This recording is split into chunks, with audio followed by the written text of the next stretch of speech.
Assalamualaikum warahmatullahi wabarakatuh. Perkenalkan nama saya Nindas dengan NIM E1Q02410076.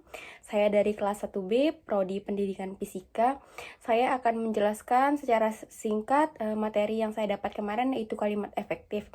Kalimat efektif yaitu kalimat yang dimana kita dapat menyampaikan pesan, gagasan, perasaan atau pemberitahuan secara akurat dan mudah untuk dipahami oleh pembaca. Jadi adapun jenis kalimat itu dibagi menjadi 4 bagian. Yang pertama yang berdasarkan fungsinya. Yang berdasarkan fungsinya itu dibagi menjadi 4 lagi, yaitu deklaratif yang menyatakan informasi, imperatif yaitu memberikan perintah, dan interrogatif yaitu mengajukan pertanyaan, dan ekslamatif itu mengungkap seruan. Dan yang kedua itu yang berdasarkan strukturnya yang dibagi menjadi 2 juga, yaitu kalimat tunggal yang terdiri dari 1 klausa, dan yang kedua itu kalimat majemuk yang terdiri dari lebih dari 1 klausa. Nah, yang ketiga berdasarkan bentuknya yaitu kalimat langsung yang ucapan asli dari penutur, dan yang kedua itu tidak langsung ucapan yang dilaporkan. Yang terakhir yaitu berdasarkan polanya yang dibagi menjadi 4, yaitu kalimat nominal dengan predikat berupa kata benda, dan verbal yang berupa predikatnya kata kerja. Dan yang ketiga itu kalimat adjektifal yaitu dengan predikat berupa kata sifat, dan yang terakhir itu preposisional yaitu kalimat dengan predikat berupa prasa atau preposisional.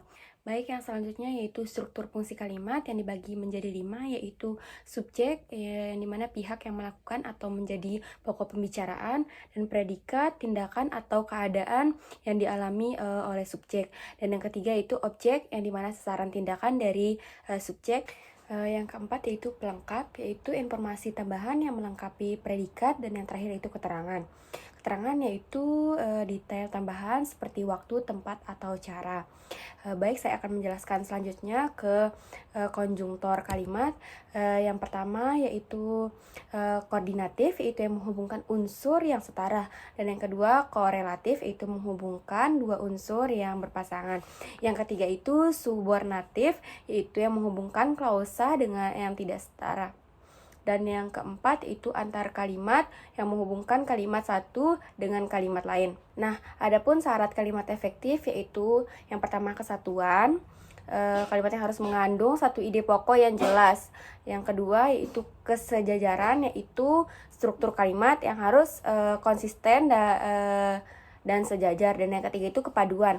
Kepaduan itu yaitu setiap bagian kalimat harus saling berhubungan dengan baik. Yang keempat itu kehematan. Yang dimaksud dengan kehematan itu yang menghindari kata yang tidak perlu atau berulang-ulang.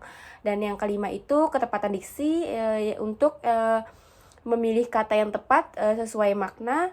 Yang keenam itu kelogisan, yaitu kalimat harus logis dalam diterima akal sehat.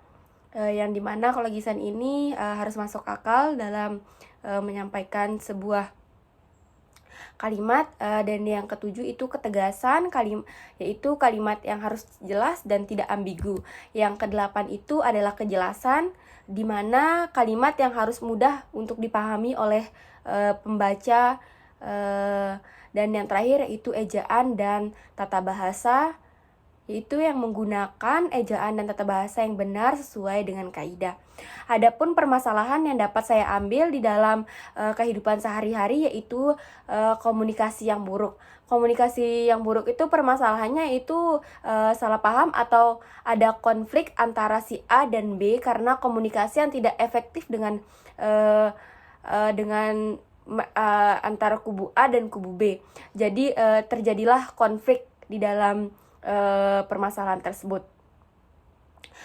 Cara mengatasi yang mungkin mudah untuk kita ikutin dalam kehidupan sehari-hari yaitu tingkatkan keterampilan mendengarkan jelas dan tegas dalam menyampaikan pesan, guna bahasa tubuh yang positif dan berlatih empati. Yang saya maksud di sini yaitu kita saling menghargai di dalam suatu forum. Kita harus mendengarkan dari pihak lain juga, bukan dari satu pihak saja.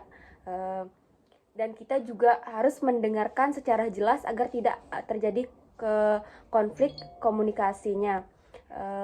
kita juga harus berlatih empati, yaitu kita harus menggunakan empati kita dalam menyampaikan suatu masalah agar kita tidak terjadi konflik atau ketidaksalahpahaman antara si A dan si B. Baik, itu aja yang bisa saya sampaikan. Mohon maaf jika ada kesalahan. Assalamualaikum warahmatullahi wabarakatuh.